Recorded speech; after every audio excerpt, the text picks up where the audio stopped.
عزیزان محترم،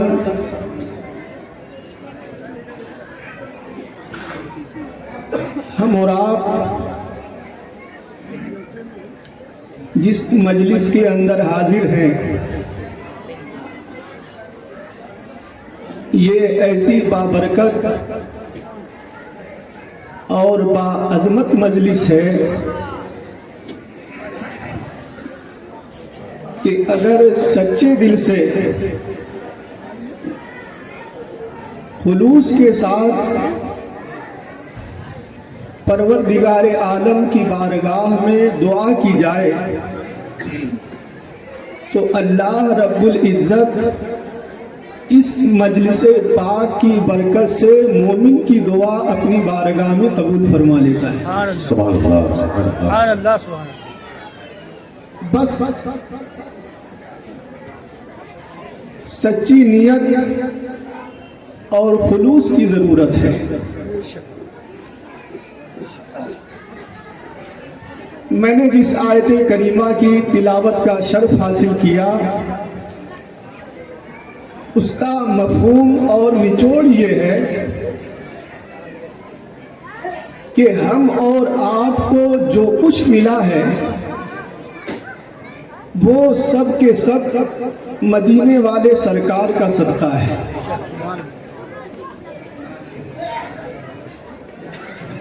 دنیا کے اندر جو کچھ ملا وہ بھی انہی کا صدقہ ہے، اور مرنے کے بعد قبر میں اور پھر اس کے بعد حشر میں جو کچھ ملے گا وہ بھی انہی کا صدقہ ہوگا۔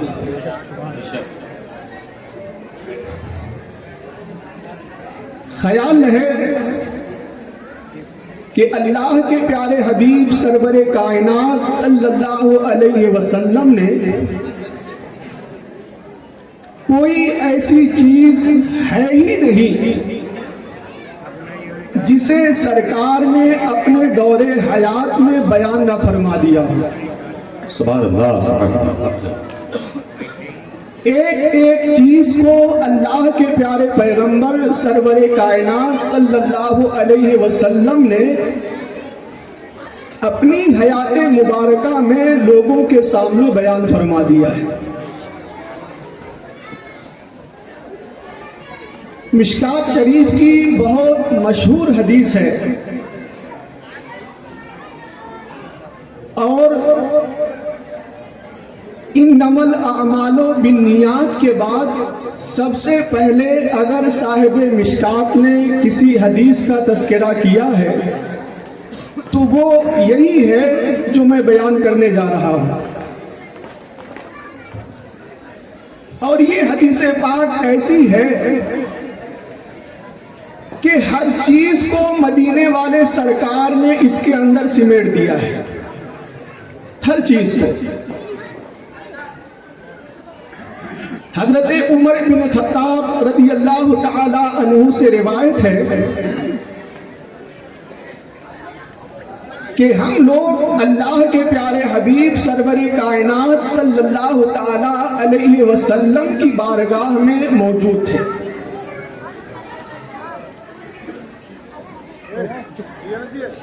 چنانچہ ایک شخص جن کا لباس انتہائی سفید تھا اور بال بھی انتہائی کالے تھے، ہم میں سے کوئی انہیں پہچانتا بھی نہ تھا،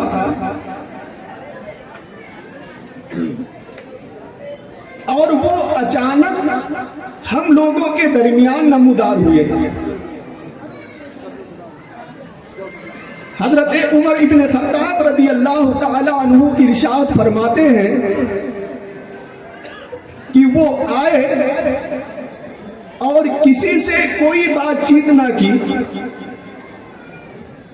حتی جلس الی النبی صلی اللہ تعالی علیہ وسلم، کہہ دو سبحان اللہ۔ سبحان اللہ، سبحان اللہ۔ وہ آنے والے آئے، کسی سے کوئی کلام نہ کیا، یہاں تک کہ مدینے والے سرکار صلی اللہ